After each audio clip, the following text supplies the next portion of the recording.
Assalamualaikum warahmatullahi wabarakatuh.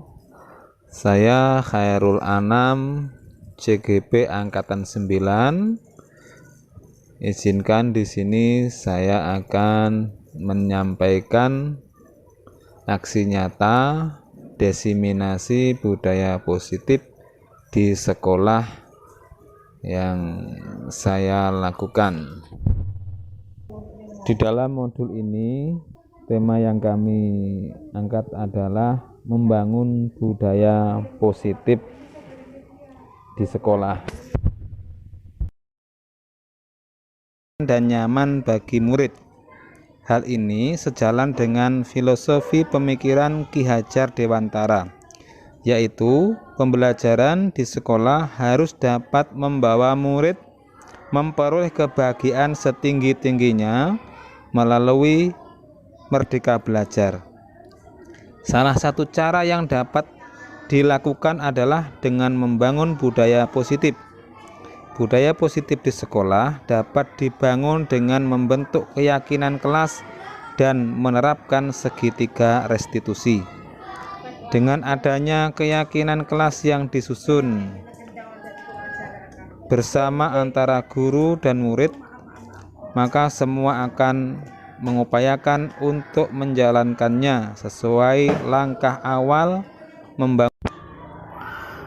Adapun tujuan yang hendak kita capai adalah menumbuhkan budaya positif, menumbuhkan motivasi intrinsik murid, mewujudkan pembelajaran yang berpihak pada murid, mengingatkan keberanian dan rasa percaya diri murid untuk mengemukakan pendapat mengenai gambaran kelas yang diinginkan, mengajarkan murid mencari solusi dari suatu permasalahan, dan menumbuhkan budi pekerti yang baik, diantaranya disiplin, tanggung jawab, dan komitmen. Lini masa tindakan yang akan dilakukan: memberikan penjelasan kepada murid mengenai keyakinan kelas, membentuk keyakinan kelas bersama murid, menandatangani keyakinan kelas bersama murid, memasang poster keyakinan kelas, mempraktekkan segitiga restitusi, meminta izin kepada kepala sekolah untuk melakukan sosialisasi kepada warga sekolah, dan menerapkan keyakinan kelas dan restitusi secara berkelanjutan dan konsisten. Ini diantaranya adalah gambar kegiatan-kegiatan membuat keyakinan kelas bersama dengan anak-anak. Saya pun juga melakukan koordinasi dengan kepala sekolah untuk minta izin agar terlaksananya kegiatan aksi nyata diseminasi budaya positif di sekolah. Adapun dukungan yang dibutuhkan agar terlaksananya kegiatan tersebut diantaranya adalah kerjasama kepala sekolah, pendidik, dan tenaga kependidikan untuk dapat bersama-sama berupaya konsisten dalam menerapkan budaya positif. Kerjasama orang tua dan wali murid untuk dapat menerapkan budaya positif di lingkungan rumah. Alat atau bahan seperti kertas, poster, karton, double tip, spidol, laptop, proyektor, kamera, dan lain-lain. Ini diantara foto kegiatan kerjasama ataupun kolaborasi saya dengan guru, kepala sekolah, dan juga wali murid. Ini diantara cuplikan foto-foto penyampaian diseminasi kepada para dewan guru dan juga kepala sekolah. Dan selanjutnya bisa disaksikan lebih lengkapnya dalam rekaman penyampaian diseminasi kami. Selamat siang semuanya, Bapak Ibu. Yang terhormat Ibu Rosalia Rusmini selaku Kepala UPTBS Negeri 1 Bumurharjo, Pak Khairul Anam yang saat ini sedang melaksanakan CGP Angkatan 9 khususnya, dan kawan-kawan semua Bapak Ibu Dewan Guru yang kami hormati. Pada siang hari ini kita akan mengikuti acara diseminasi budaya positif di sekolah yang akan disampaikan oleh Pak Anam sebagai salah satu kegiatan untuk melengkapi CGP Angkatan 9 dari UPTB SD Negeri 1 Bumurharjo. Baik, untuk acara yang pertama, langsung saja kita mulai acara ini dengan membaca lafal basmalah. Ya, terima kasih. Meningkat acara yang kedua, di mana menyanyikan lagu Indonesia Raya. Bapak Ibu bisa dimohon berdiri sebentar. Langsung saya pandu saja untuk Indonesia Rayanya.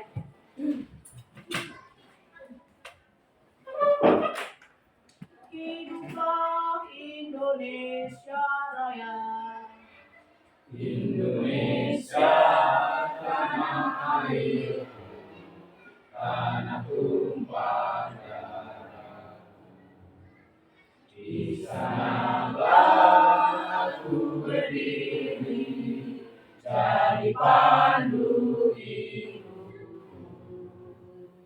Indonesia kebangsaanku, bangsa dan tanah airku. Marilah kita berseru, Indonesia bersatu. Hiduplah tanahku, hiduplah negeriku, bangsaku, rakyatku semuanya. Bangunlah jiwanya, bangunlah badannya, untuk Indonesia Raya.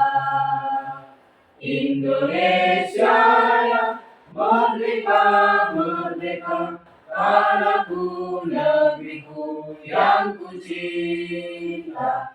Indonesia Raya, merdeka, merdeka, hiduplah Indonesia Raya. Indonesia Raya, merdeka, merdeka, tanahku, negeriku yang ku cinta. Indonesia Raya, merdeka, merdeka, hiduplah Indonesia Raya. Silakan duduk kembali Bapak Ibu. Baik, meningkat acara yang ketiga, sambutan dari Ibu Kepala UPTBS Negeri 1 Bumurharjo kepada Bu Rosalia Rusmini MPD, dipersilakan. Assalamualaikum warahmatullahi wabarakatuh. Waalaikumsalam. Tabiku, Bapak Ibu yang saya hormati, dan Pak Khairul Anam sebagai calon guru penggerak yang saya banggakan. Puji syukur kita haturkan kehadirat Tuhan Yang Maha Esa, bahwasanya hari ini kita bisa berkumpul di ruangan ini dalam keadaan sehat walafiat. Semoga kegiatan kita hari ini dapat berjalan dengan lancar dan baik berkat karunia-Nya. Bapak Ibu yang saya hormati, hari ini kita akan membahas tentang diseminasi budaya positif di sekolah kita, yang nanti akan disampaikan oleh calon guru penggerak Bapak Khairul Anam. Patut saya berbangga bahwa di sekolah kita itu sudah ada 3 guru penggerak, yang 2 orang sudah masuk di calon pengajar praktek, Dan sekarang sudah bertambah satu calon guru penggerak, yaitu Bapak Khairul Anam. Dari ketiga guru penggerak, yaitu Bapak Duyanto, kemudian Ibu Indah Wigati, dan Ibu Bella Hengki,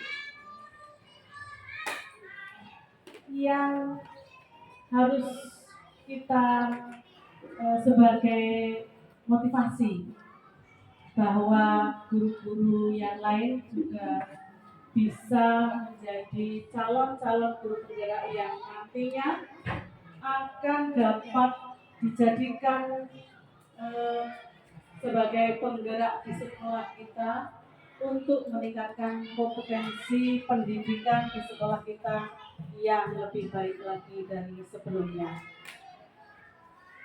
Saya sangat bangga bahwa di sekolah kita yang terbanyak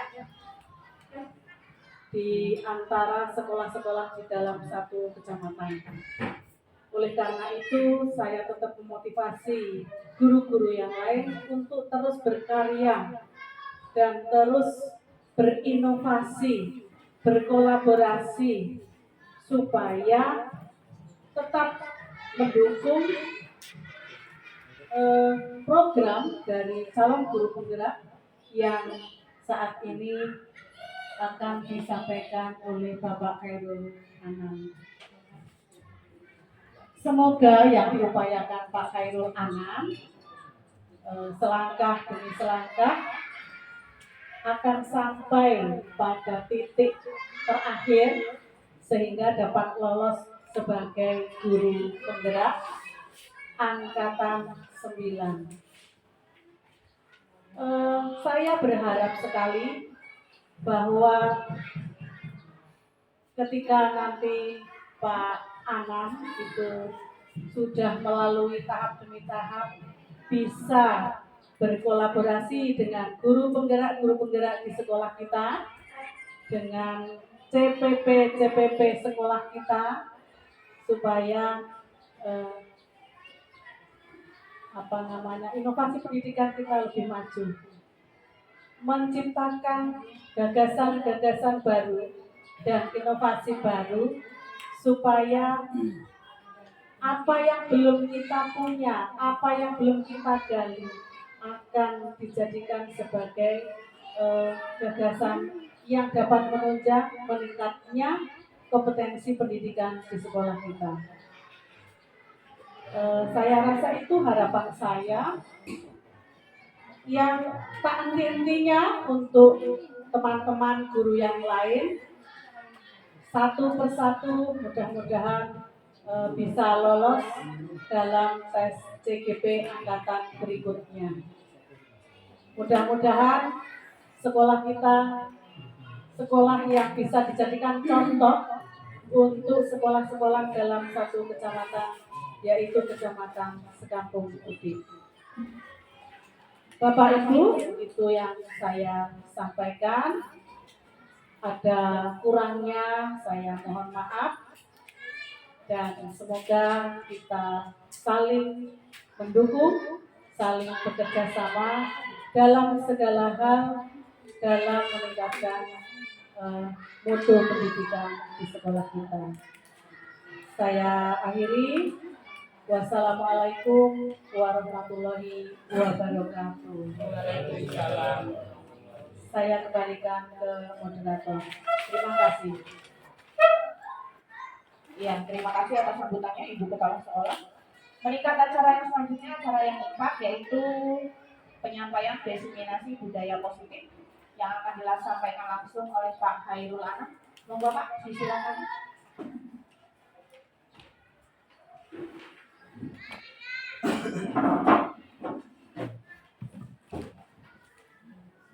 Bismillahirrahmanirrahim. Assalamualaikum warahmatullahi wabarakatuh. Tabikun. Alhamdulillahirabbil alamin. Assalatu wassalamu ala asrafil anbiya'i wal mursalin wa ala alihi wa sahbihi ajmain. Asyhadu alla ilaha illallah wahdahu la syarikalah wa asyhadu anna Muhammadan abduhu wa rasuluh. Allahumma shalli ala sayyidina Muhammad wa ala ali sayyidina Muhammad amma ba'du. Yang kami hormati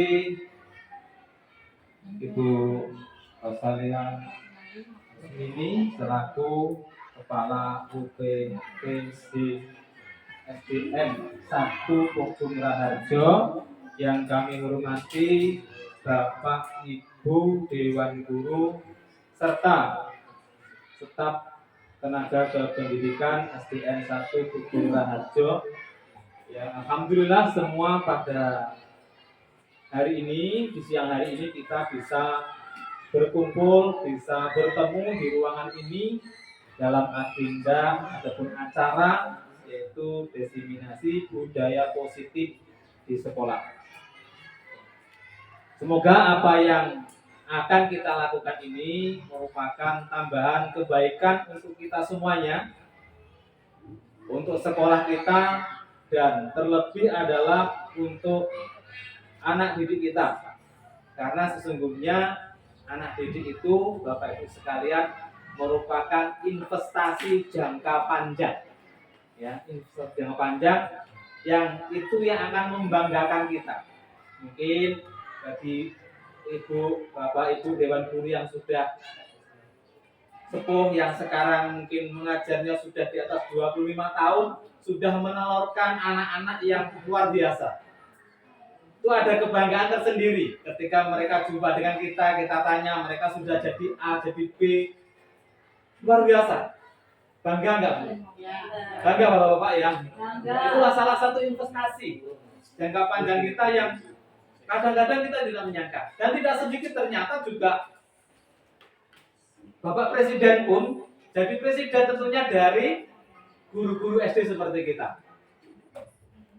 Oleh sebab itu, keseriusan kita untuk melakukan perubahan terhadap pendidikan kita yang terus mengalami kemajuan ini menjadi suatu yang penting bagi kita semuanya, sehingga anak-anak kita akan tumbuh dan berkembang menjadi anak yang sesuai dengan zaman yang ada. Bapak Ibu sekalian yang dirahmati Allah Subhanahu wa taala, harapannya apa yang kita lakukan pada hari ini bukan semata-mata karena saya bertugas ataupun melaksanakan tugas dari CGP, tapi ini bagian daripada upaya kita bersama untuk meningkatkan kualitas pendidikan kita, kualitas kita, terutama tadi sudah saya sampaikan bagaimana anak-anak kita tumbuh dan berkembang menjadi lebih baik lagi.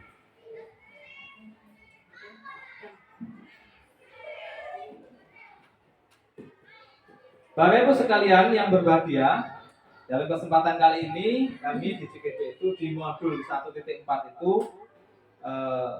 tema pokoknya adalah budaya positif, ya, budaya positif. Mungkin bisa membantu Pak sepemahaman Ibu dan Bapak itu kira-kira budaya positif itu apa? Kira-kira menurut jenengan itu budaya positif apa Pak? Menurut kami budaya positif adalah sesuatu yang biasa dilakukan di sekolah yang sifatnya baik. Jadi sudah dilakukan itu yang sifatnya baik-baik yang ada di sekolah, baik itu di dalam kelas maupun di luar kelas. Luar biasa dari Pak Dwi. Budaya positif adalah sesuatu yang sudah terbiasa dilakukan atau kebiasaan kepada murid, baik yang dilakukan di dalam kelas ataupun di luar kelas. Mungkin dari yang lain ada? Iya, termasuk yang tidak biasa, yang penting positif itu budaya. Budaya. Ya kan, saya termasuk yang sering juga budaya. Nilai lah ya, nilai kebiasaan. Oke, terima kasih.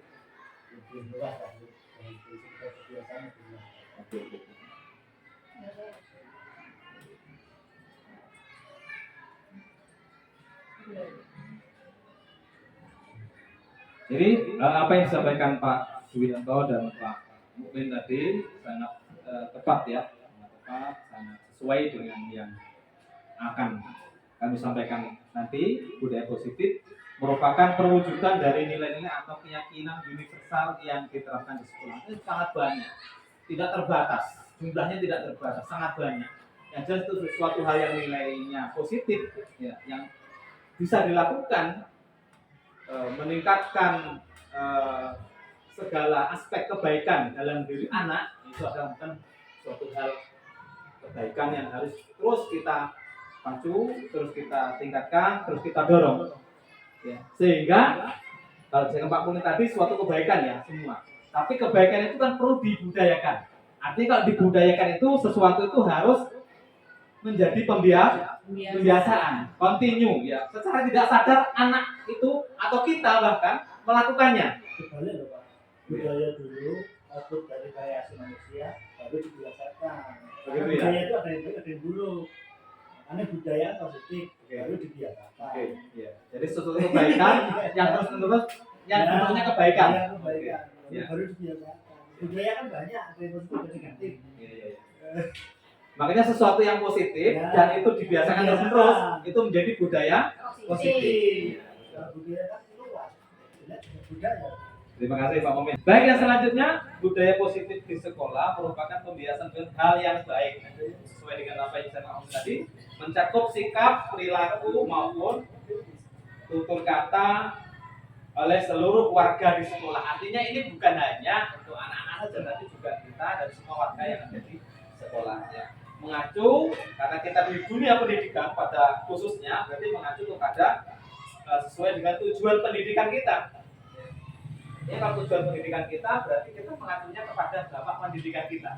Masih ingat tuh bapak pendidikan kita ini? Udera. Siapa Bu? Ya, Ki Hajar Dewantara. Menurut beliau, menurut Ki Hajar Dewantara, pendidikan itu adalah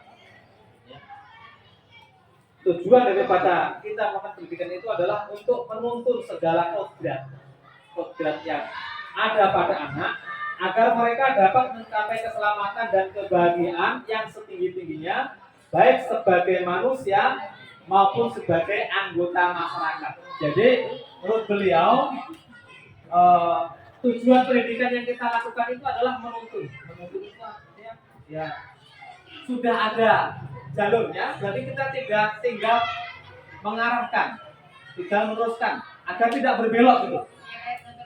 Nah, jalan sudah ada jalurnya. Bawaan manusia itu tidak bisa dirubah, tidak ada. Tinggal kita ini mengarahkan agar tidak berbelok kepada sesuatu yang tidak sesuai. Misalnya jalurnya ini ke sana, di sampingnya ada lubang. Yang penting mereka tidak jatuh ke jalur lubang. Gitu. Itulah menurut Ki Hajar Dewantara. Baik Bapak Ibu sekalian, karena pada siang hari ini kita fokus ya pada budaya positif ya. Oleh sebab itu sebagai seorang guru kita harus memiliki kemampuan dalam mewujudkan budaya positif itu di sekolah. Banyak kan tadi budaya positif itu banyak sekali. Banyak sekali dan kita harus mampu mendesain sesuatu yang positif itu sehingga terus bergulir dalam lingkungan kita, khususnya di mana kita berada di sekolah kita. Budaya positif tersebut dapat dijalankan dengan menerapkan konsep-konsep inti. Jadi yang akan kita diskusikan pada kesempatan ini konsep inti artinya pokok-pokoknya. Yang ini penjabarannya nanti sangat luas sekali sebenarnya, sangat kompleks ya. Tapi ini pokok-pokoknya ada beberapa hal. Ya. Yang pertama adalah disiplin positif. Ya. Memahami motivasi perilaku manusia, posisi kontrol seorang guru, terus pembuatan keyakinan sekolah ataupun kelas, kebutuhan dasar manusia, penyelesaian masalah dengan segitiga restitusi. Itu pokok-pokok dari semua budaya positif nanti akan masuk ke dalam kanal-kanalnya masing-masing. Nah, kita akan mendiskusikan satu persatu Jadi kalau nanti cukup semuanya, kalau tidak poin-poinnya akan kita bahas, kita diskusikan pada kesempatan kali ini.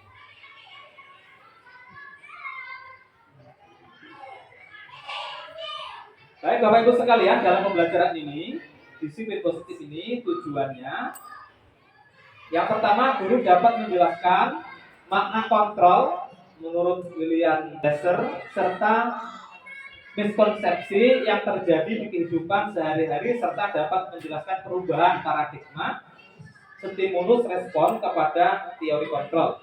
Dua, guru dapat menjelaskan makna disiplin positif dan mengamati penerapan di lingkungannya serta kaitan teori kontrol dengan 3 motivasi perilaku manusia. Ketiga, guru menjelaskan pentingnya memahami dan menentukan nilai-nilai kebajikan yang akan diyakini dan disepakati seluruh warga sekolah sehingga telah tercipta sebuah budaya positif. Baik Bapak Ibu sekalian, sebelum berlanjut lebih jauh pembahasan kita, ada hal-hal yang mungkin perlu kita diskusikan, di stop langsung aja daripada menunggu di belakang, nanti kita tidak cukup waktunya. Ketika ada hal yang perlu di stop karena ada sesuatu hal yang mungkin masih mengganjal atau tidak sepakat dengan apa yang ada ini, bisa baik. Yang pertama adalah kita akan mendiskusikan tentang disiplin positif. Kira-kira apa disiplin positif? Menurut yang ini disiplin, bahasa disiplin kan sudah sering ya, tidak asing disiplin.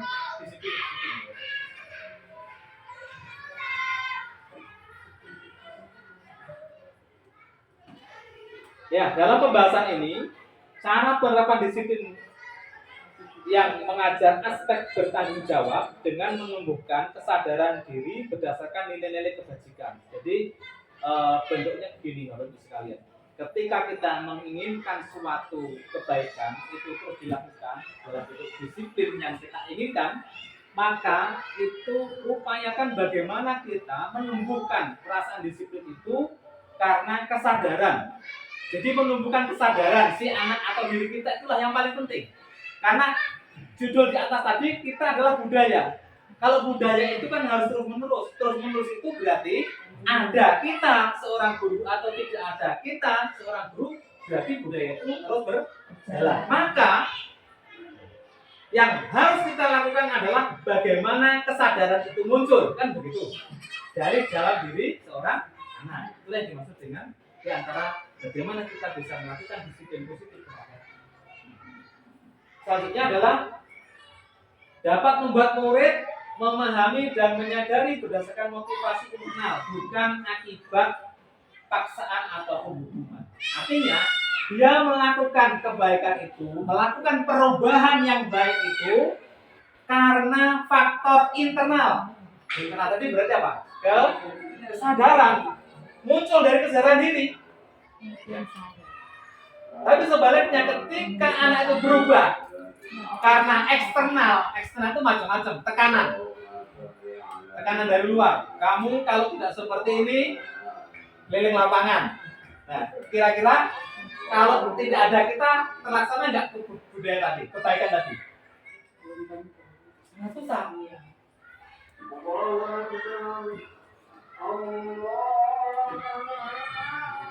Izin, kita tidak dulu. Baik, kita lanjutkan. Bapak Ibu sekalian, setelah kita mendengar azan tadi sampai kepada disiplin positif. Termasuk contohnya tadi sudah saya sampaikan. Mungkin sampai di sini, mungkin dari Bapak Ibu ada yang perlu dikomentari atau ada hal yang masih mengganjal. Lanjut Pak. Lanjut. Baik. Selanjutnya, setelah disiplin Bapak Ibu sekalian, ada beberapa kunci tadi ya terkait dengan pembiasaan positif itu. Yang kedua adalah motivasi perilaku manusia. Tujuannya guru dapat menjelaskan dan menganalisis motivasi intrinsik yang dituju serta menerapkan dan dalam kehidupan sehari-hari. 2. Guru dapat menjelaskan konsep hukuman dan penghargaan. 3. Guru dapat melakukan pengamatan dan peninjauan atas praktek penerapan konsep-konsep tersebut. Juga kita lihat di sini. Yang pertama, motivasi manusia itu berubah itu bisa dari dalam diri atau dari luar. Misalnya dari luar, dorongan dari luar untuk menghindari ketidaknyamanan. Biasanya karena hukuman tadi sudah sedikit saya singgung di atas. Karena ada hukuman, dia tidak nyaman, akhirnya dia berubah.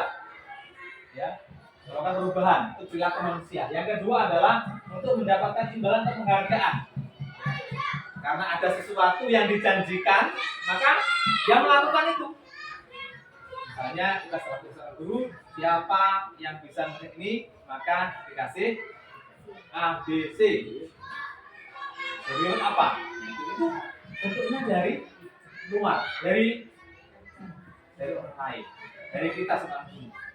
Yang kedua, dorongan internal, yaitu untuk menjadi orang yang mereka inginkan dan menghargai diri sendiri serta nilai-nilai yang mereka percaya. Artinya apa? Artinya anak itu punya kesadaran bahwa ketika dia melakukan seperti itu, melakukan hal yang kebaikan yang telah dia ketahui, dia yakin akan ada sesuatu yang akan dia dapatkan di masa yang akan datang, masa yang sangat panjang, dan itu sangat berharga pada dirinya. Itu sungguhnya yang harus kita capai, bukan semata-mata karena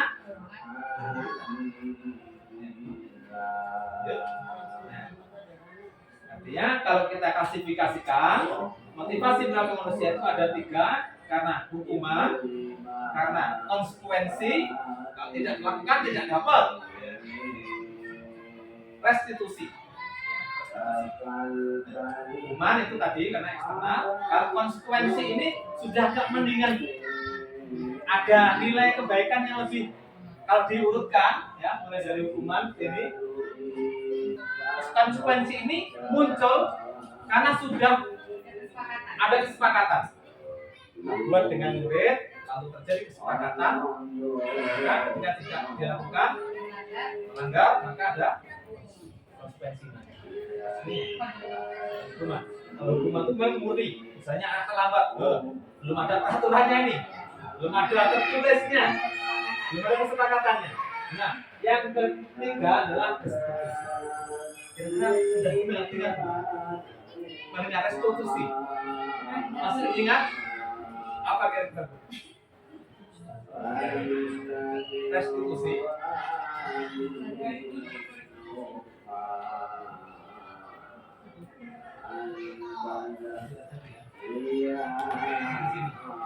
Yang akan kita tuju adalah ini, restitusi. Dari perilaku perubahan tadi itu kita yang kita inginkan restitusi. Motivasi yang harus diupayakan seorang guru kepada siswa. Ini. Apa itu restitusi? Adalah proses menciptakan kondisi bagi murid untuk memperbaiki kesalahan mereka sehingga mereka bisa kembali kepada kelompok dengan karakter yang lebih kuat.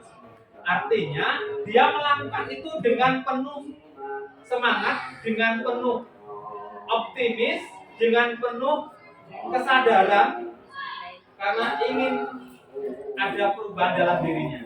Yang kedua adalah restitusi juga proses kolaborasi mengajar murid untuk mencari solusi untuk masalah mereka dan membantu murid berpikir tentang orang seperti apa yang mereka inginkan. Nanti ini fungsi kita. Yang di atas tadi mengenai restitusi. Kalau yang kedua ini adalah bagaimana kita ini memperlakukan atau kita berproses dengan restitusi tadi. Artinya kita ini berkolaborasi dengan anak. Anak itu kita ajak untuk menemukan jati dirinya, untuk menemukan apa yang seharusnya dia lakukan sehingga dia melakukan dengan kesadaran. Anak banyak terus gimana? Ya itulah yang kita. Nah, ini yang perlu kita diskusikan bersama ke depannya seperti apa kita akan melakukan.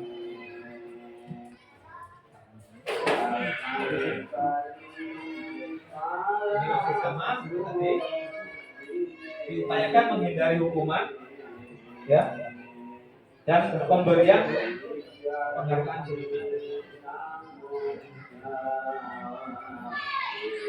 Baik, terkait dengan motivasi perilaku manusia, Bapak Ibu ada yang disampaikan? Silakan Bu Vera, ya, Bu Vera silakan. Bertanya boleh Pak? Silakan Bu. Tadi Bapak mengatakan bahwa seorang guru itu memberikan suatu seperti reward Pak di kelas terhadap murid. Itu tadi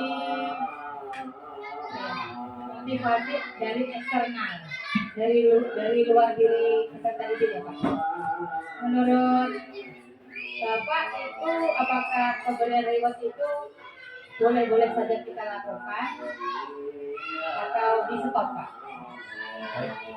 Terima kasih pertanyaan dari Bu Vera.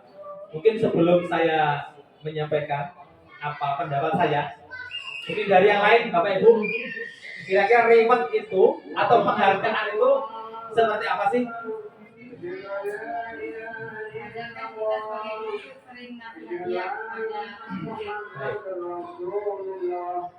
Amin. Gimana Pak? Atau Bu Kansek? Menurut saya anak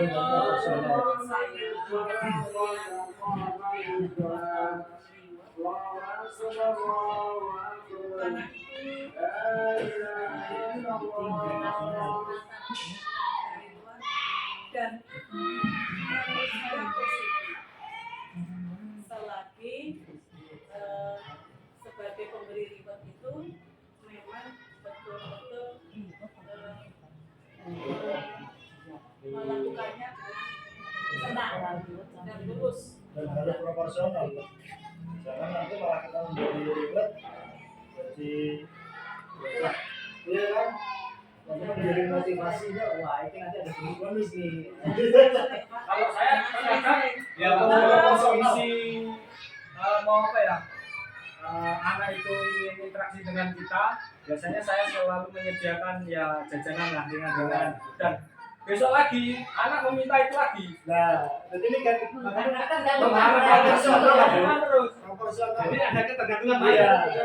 Terus juga. Baik Bapak Ibu sekalian, sebenarnya tadi sudah terjawab oleh Bu Ros dan Bapak Ibu sekalian Pak Gale, Pak Min ya. Jadi kalau tadi hukuman yang real bentuknya adalah keliling lapangan, push up dan yang lainnya, tidak ada peraturannya Bapak Ibu sekalian ya. Nah, saya tadinya juga termasuk memahami bahwa sesungguhnya reward itu merupakan bukan hukuman, tapi ternyata itu juga bagian daripada hukuman itu sendiri. Kenapa? Karena anak itu, kalau kita berbicara dengan perubahan ya, kalau kita ingin berbicara tentang restitusi, ya. Tapi yang disampaikan Bu Ros tadi juga betul, bukan tadi, bahwa itu sah dan aman secara kegiatan aman. Tapi kalau memberikan hukuman seperti push up dan sebagainya itu masalah, itu kan? Masalah itu hukuman yang tidak kurang memanusiakan manusia kan seperti itu ya. Apalagi anak gitu ya. Tapi kalau reward ini masih hukuman tapi masih memanusiakan manusia. Kenapa ini masuk dalam hukuman? Terjawab oleh Pak Gale tadi sebenarnya. Akhirnya anak itu berubahnya ketergantungan. Nggak ikhlas lah, Pak. Gitu ya. Jadi besok kalau nggak ada rewardnya ya, tidak berubah. Itu persoalannya. Padahal apakah anak itu akan bersama kita terus dengan berbuat baik? Kan tidak. Nah, oleh sebab itu, walaupun itu bisa kita lakukan sewaktu-waktu, tapi jangan sampai, jangan sampai itu menjadi pembiasaan kita yang rutin, yang anak itu tidak akan memiliki kemampuan menemukan perbaikan dalam dirinya dalam bentuk tumbuhnya kesadaran tadi. Gitu Pak ya. Kalau sudah terjawab sebenarnya tadi, hanya menyimpulkan lah ya. Boleh tanya? Ya. Melanjutkan dari itu tadi. Kalau kita bilang pemberian reward itu bagus, ya mungkin bagus bagi sebagian siswa, karena karakter anak kan memang macam-macam. Ada yang senang belajar termotivasi, ada yang memang malas belajar dan merasa reward itu saya mampu beli itu, untuk apa sih susah-susah? Maaf, bilangnya kita kasih jajanan harga 500 atau 1000, saya juga bisa beli dengan santainya, dia tetap melanggar konsekuensi tadi. apakah bentuk nanti konsekuensi itu tadi dia bisa kita maksud saya relatif gitu. Apakah harus hadiah semua atau ada campuran berupa hukuman tadi itu, tapi tidak harus dengan hukuman fisik yang keras. Karena tidak semuanya merasa penting dengan reward berupa hadiah tadi itu. Itulah Untuk kan. memotivasi. Saya lagi Pak. Iya, monggo Bu. Reward itu kan tidak harus berupa barang atau benda.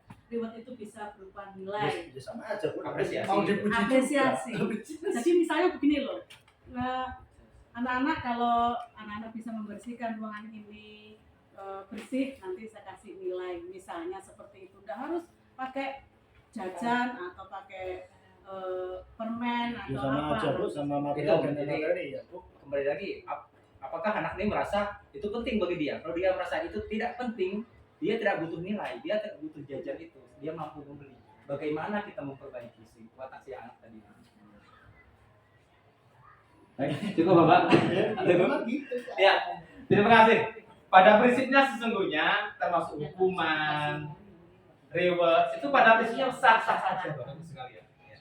Tapi kita sepakat tadi ya bahwa sesungguhnya bentuk hukuman atau reward itu tidak maksimal dalam rangka membentuk anak untuk Ya.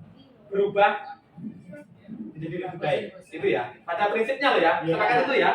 Makanya kita perlu yang namanya diskusi apa? Nah, makanya nanti langkah-langkah diskusi akan kita diskusikan. Yang terakhir kita akan bahas segitiga diskusi. Insyaallah akan lebih clear kita dalam memahami perubahan anak tersebut. Baik, selanjutnya Bapak Ibu sekalian, kita akan masuk kepada poin yang sebenarnya saya lewati beberapa poin tadi karena waktu ya. Kita kepada keyakinan kelas. Keyakinan kelas. Sudah familiar Bapak Ibu ya. Di sini dengan keyakinan kelas. Bu Las sudah pernah dengar Bu? Apa? Keyakinan kelas. Kira-kira apa menurut jenengan keyakinan kelas itu? Belum pernah dengar ya? Iya. Kalau yang lain mungkin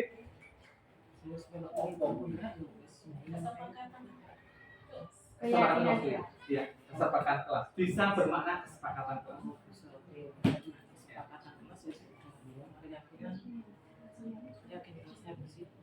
Nah, tujuannya dalam pembelajaran ini guru dapat menganalisis pentingnya memiliki keyakinan kelas. Yang kedua adalah guru dapat menjalankan proses pembuatan dan ataupun peraturan kelas yang nanti masuk pada keyakinan kelas. Yang ketiga adalah berpikir kritis dan kreatif dan terbuka menggali nilai-nilai yang dituju. Nah, ini contohnya untuk memahami keyakinan kelas itu apa? Coba kita jawab pertanyaan berikutnya. Mengapa kita memiliki peraturan tentang penggunaan helm saat mengendarai motor? Ya. Kira-kira jawabannya mungkin apa? Supaya selamat kan ya? Supaya pedagang helm laku. Ya, diantaranya. Tapi yang populer adalah kita biasa selamat. Ya. Kedua, mengapa kita memiliki peraturan tentang penggunaan masker atau cuci tangan saat COVID? Supaya terhindar dari penyakit. Penyakit. Intinya kita agar selamat, sehat ya, kesehatan. Jadi nilai keselamatan, kesehatan inilah yang disebut dengan keyakinan. Jadi orang melakukan itu yakin, oh saya biasa selamat, saya biasa sehat. Itu loh. Intinya di situ sungguhnya, bukan persoalan peraturannya. Itu ya. Nilai kebajikan universal yang disepakati secara tersirat ataupun tersurat, ya, lepas dari latar belakang ataupun eksis dan seterusnya. Baik, lanjut. Nah ini pembuatan keyakinan kelas. Ya. Tadi di atas ya, kenapa nggak peraturan? Ya, kalau peraturan itu biasanya cenderung sepihak. Misalnya nih, oh saya kok pengen seperti ini, tulis tempel. Murid kadang-kadang baca. Ketika baca, nah baru berpikirnya nanti hukuman kan.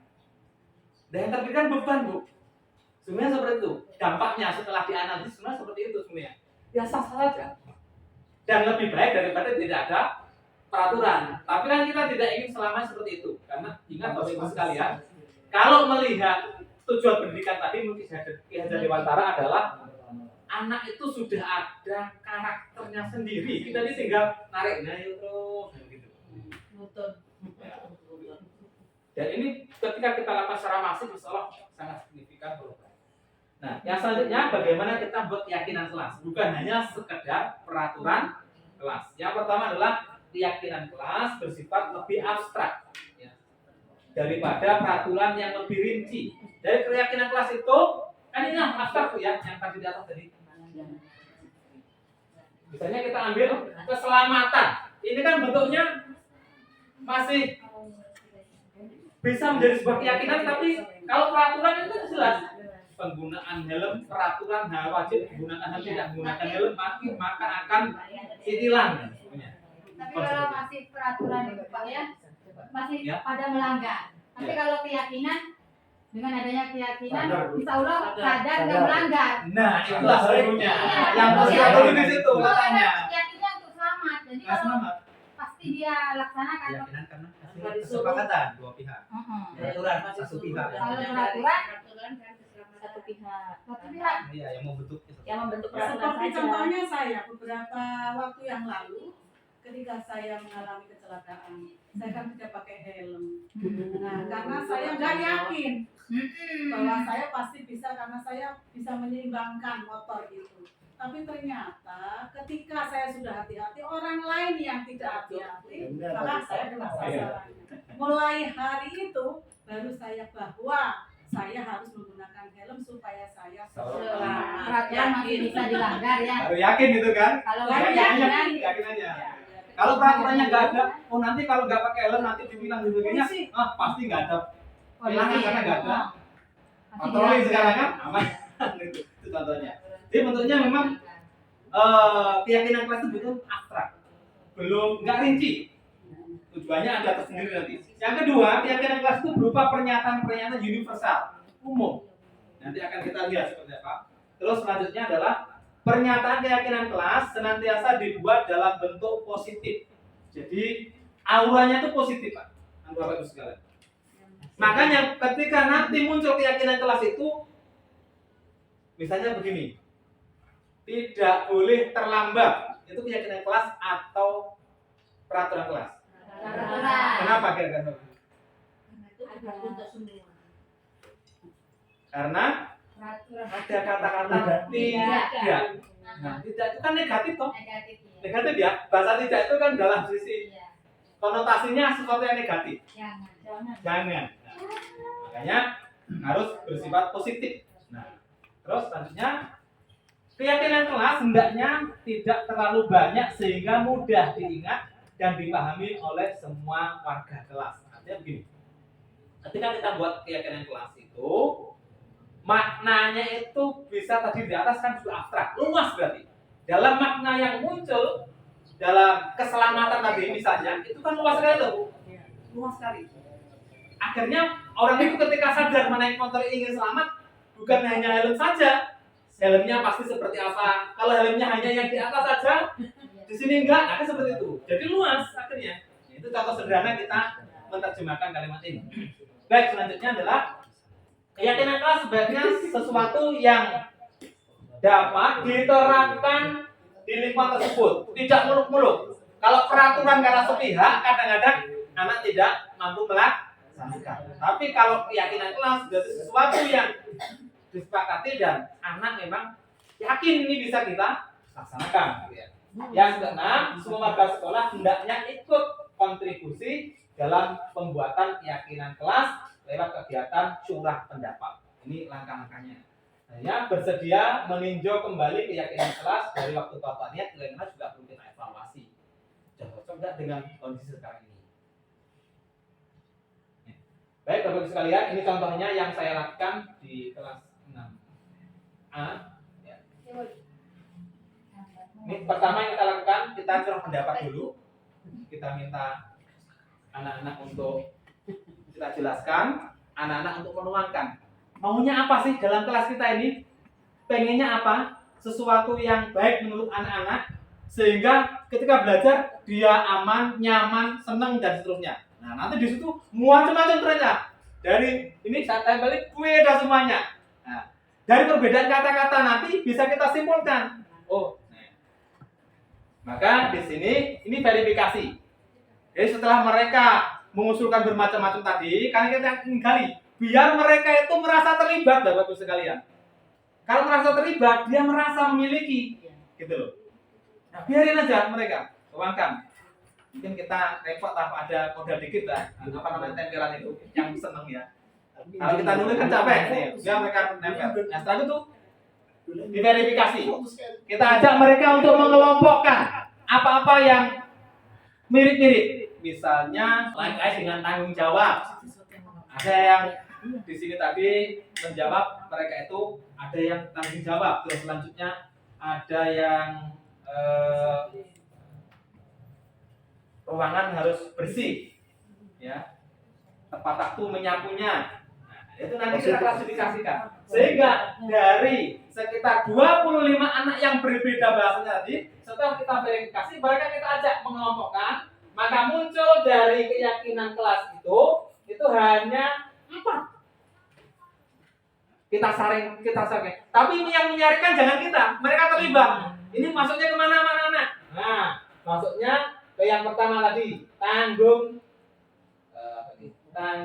menghormati teman. Nah, ada 5 atau berapa tadi? Masuk ke situ. Jadi dia merasa memiliki, oh ini saya yang ngusulin gitu. Ya yakin. Yang kedua, disiplin. Nah, disiplin kan luas sekali. Ya, yang tidak terlambat, ya, mengerjakan tugas sendiri, dan seterusnya. Terus, yang ketiga adalah tanggung jawab, dan yang keempat adalah bersikap jujur. Dengan demikian mudah dapat, hanya 4, tapi semua merasa memiliki keyakinan kelas itu. Dan itu insya Allah kita tidak terlalu repot untuk tinggal menegur anak karena mereka masih muda. Ketika ada kesalahan dari anak, di mana Anda melakukan kesalahan ini? Langsung. Nah, coba kita lihat. Assalamualaikum warahmatullahi wabarakatuh.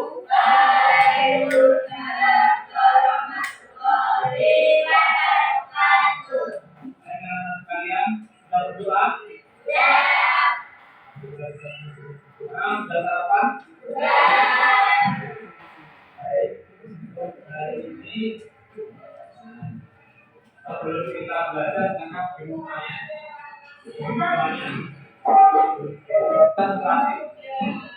yang akan kita terapkan di dalam kelas bisa berupa peserta kata. Tapi kemudian ini harus dilaksanakan. Kita yang yakin, itu ya. Oke, caranya gimana? Nanti prakteknya kita membuat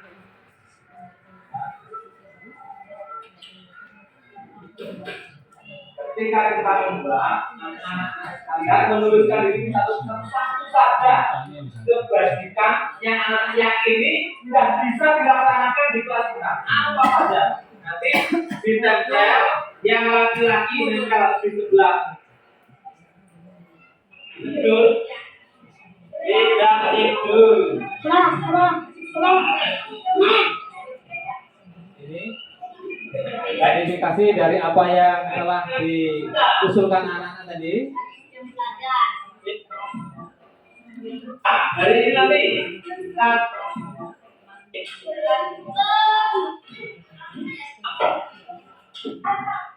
pakai salah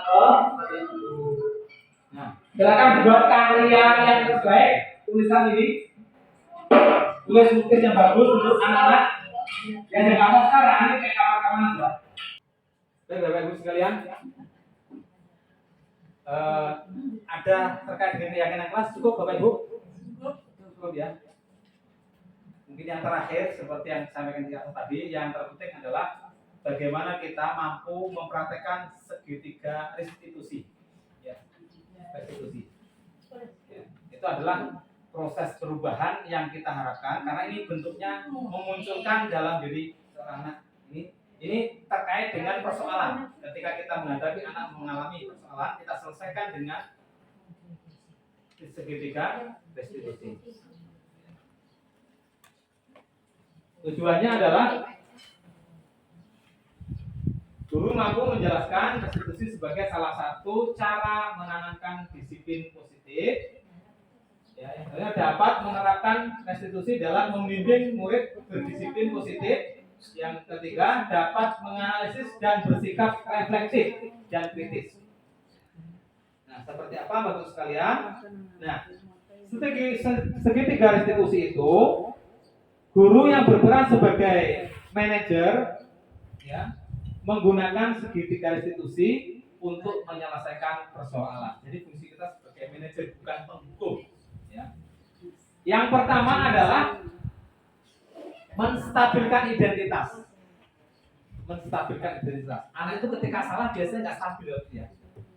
Stres, bingung, menjauh dari kita, nggak mau dengan temannya, nggak mau misalnya.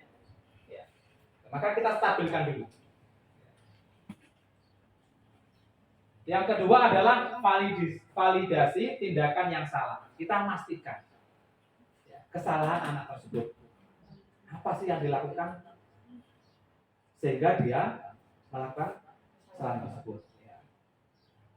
Terus setelah itu kalau kita sudah punya keyakinan kelas, mereka sudah meyakini sesuatu, kita kembalikan kepada keyakinan mana yang anak-anak, kenapa anak-anak melakukan ini.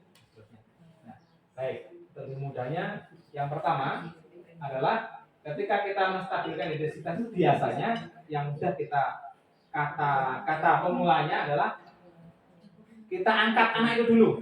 Apa ya bahasanya? Kalau orang Jawa apa ini?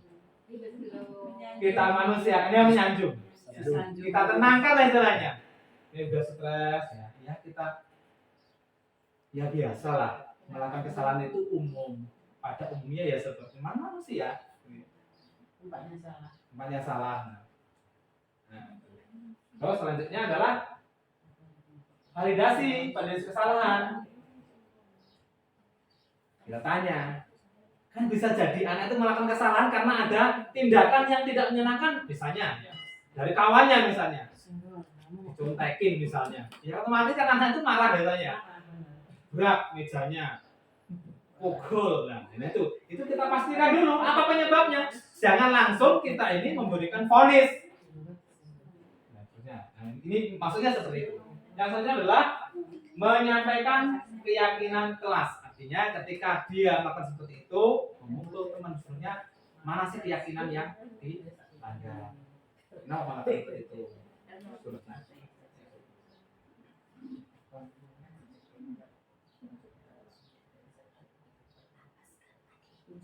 Terima kasih. Mungkin ini selanjutnya sebelum kepada penghujung, saya minta dari Bapak Sugeng ada hal yang mungkin kurang di apa ya, atau hal yang ingin ditambahkan. Ya. Kalau sudah bisa nih. Ya, monggo Bu. Terima kasih dari apa yang saya Pak Khairul Anam. Setelah saya melihat paparan dari Pak Khairul Anam, bagus sekali. Bahkan jika kita semua dapat melaksanakan restitusi itu, maka mungkin kelas-kelas itu kondusif.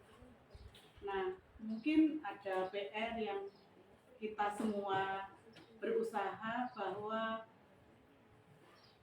disitulah dasarnya untuk mengatasi yang saat ini lagi marak tentang bullying dan jadi bully. Jadi mungkin kembali kesepakatan kelas yang sudah ada di kelas masing-masing itu nanti disikapi lagi, kembali disegarkan lagi supaya restitusi itu bisa berjalan dengan baik. Bagaimana rekan-rekan untuk mengatasi itu supaya bisa dibuat keyakinan dengan anak-anak. Terima kasih. Itu aja. Baik, terima kasih pada Bu Ros, kepala sekolah menekankan kepada kita semuanya, mengajak ya untuk terus melakukan perubahan, dan tadi sudah kita lakukan diskusi bersama terkait dengan bagaimana cara yang paling paling mungkin bisa kita lakukan agar suasana sekolah kita ini nyaman, aman, dan anak-anak punya motivasi untuk melakukan budaya positif itu sendiri. Mungkin dari yang lain kalau ada ingin yang ditanyakan, mungkin atau ditambahkan, ya, biar menguatkan kita semuanya agar kita berproses. Barusan ngomong dengan Pak Amin, sepertinya segitiga restitusi ini bisa kita aplikasikan ke isu-isu yang lain, kan cuma soal anak, misalnya isu lingkungan sekolah kita, yaitu tadi apa istilahnya Pak? Pertama mau identitas dulu Pak. Stabilkan. Stabilkan identitas. Ya. Kita bidik dulu identitas bawaannya apa. Nah bawaan itu kan berdampak itu nanti. Berdampak positif dan negatif. Nah fungsi validasi di situ diarahkan ke positif. Lagi nanti dikonfirmasi dengan keyakinan yang sudah terbentuk. Kayaknya bukan hanya di kasus anak deh kayaknya. Bisa luas lagi. Oh, Pak? Iya. Bisa luas lagi itu. Di isu bukan hanya isu anak. Sepertinya isu lingkungan, isu kesehatan, kayaknya bisa masuk ke situ. Misalnya nih contoh isu kesehatan. Identitas orang itu sehat. Identitas orang bawahnya sehat. Cuma nanti kan dia pergerakannya bisa ke tidak sehat, bisa ke sehat. Nah di situ letak kontrolnya, validasi sebagai manajernya. Nah nanti dikonfirmasi lagi dengan keyakinan bahwa kita itu memang harus sehat. Jadi nanti milihnya yang sini. Mungkin itu saja Pak. Bisa melebar lagi kayaknya. Bukan hanya ke peserta. Bukan hanya ke manusia, mungkin hal-hal lain bisa untuk menyelesaikan masalah itu. Jadi kodrat dipegang, nanti dari output kodrat itu nanti bisa positif, bisa negatif. Terima kasih Kak Ubed. Artinya restitusi ini bisa menjadi modal kita ya, ketika kita menghadapi persoalan-persoalan yang ada. Baik, Bapak Ibu sekalian, bahwa kamu katanya enggak punya jika ya. Iya Pak, habis kesel Pak. Kenapa kesel? Saya terus saya tugas saya Pak. Bukannya ke sekolah, tapi PM juga sering jadi. Oh gitu. Ya wajar lah kalau kamu kesel. Jika Bapak dalam posisi seperti kamu, mungkin Bapak juga akan merasa kesel seperti kamu. Iya Pak. Lalu, apa yang kamu lakukan kepada kita? Saya marah-marah, saya lagi Dika, dengan Pak Sadar, saya gebrak mejanya. Oh gitu. Pasti kamu berbuat seperti itu kepada kita, punya alasannya kan? Iya Pak, masa sih diem aja? Saya sudah susah payah mengerjakan tugas, tapi kita malah enak-enaknya nggak mau berusaha sendiri. Ya wajar kalau kamu marah, karena tentunya kamu tidak rela, tidak ridho pekerjaan kamu sebagai kita. Bapak menghargai sikap tindakan kamu yang tidak lebih buruk dari apa yang kamu lakukan, seperti mukul. Kamu tidak mukul kan? Sekarang coba pikirkan tindakan kamu seperti itu yang kamu lakukan kepada kita sesuai tidak dengan keyakinan kelas? Tidak. Menurut kamu keyakinan kelas mana yang kamu punya? Saling menghormati antar teman. Ya betul. Menurut kamu saling menghormati antar teman itu penting tidak? Penting Pak. Baik. Menurut kamu penting kan? Keyakinan apa yang harus kamu lakukan saat kamu marah? Saya harus lebih sabar. Kamu bersedia untuk lebih sabar? Bersedia Pak. Apa yang akan kamu lakukan untuk mencapai? Saya akan lebih sabar, dan kalau ada tuh yang menjemput saya akan dulu Pak. Sekali ya, tetap semangat ya.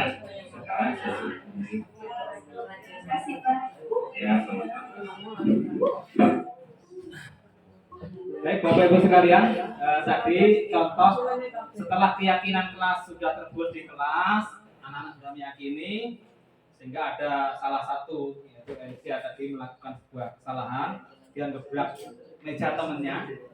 Itu kan sepintas seorang kesalahan yang fatal ya. Tapi ternyata ada setelah kita konfirmasi, kita validasi, kenapa sih itu dilakukan? Ternyata ada temennya nyontek gitu loh. Gitu. Jadi kan temannya nyontek, baru kita ingatkan, lalu kita sanjung lagi dia. Ya untung kamu tidak melakukan lebih daripada itu. Kamu sudah baik. Artinya dia cukup membuat menjadi sudah suatu hal yang itu maksudnya. Sehingga nanti dia akan merasa nyaman terus bersama dengan kita. Lalu pada akhirnya dia menyadari dan dia menemukan sendiri. Kamu harus ngapain? Ya saya harus lebih sabar. Bahasa sabar ini kan nggak ketemu awalnya. Kalau dilakukan dia ada kesadaran. Nah, ini contoh yang sederhana yang mungkin bisa kita lakukan kepada anak didik kita. Baik. Demikian pemaparan yang bisa saya sampaikan. Selanjutnya saya kembalikan kepada pembawa acara, moderator. Saya akhiri. Assalamualaikum warahmatullahi wabarakatuh. Waalaikumsalam warahmatullahi wabarakatuh.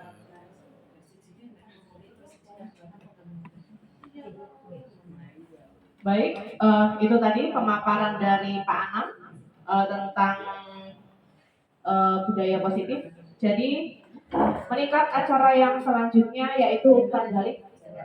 Umpan balik itu mari Bapak Ibu, dari Bapak Ibu ini mungkin bisa menyampaikan satu hal dari apa yang sudah disampaikan Pak Anam tadi. Ada yang mau menyampaikan? Satu poin saja mungkin sebagai umpan balik atas apa yang sudah disampaikan oleh Pak Anam tadi. Bu Vera? Silakan.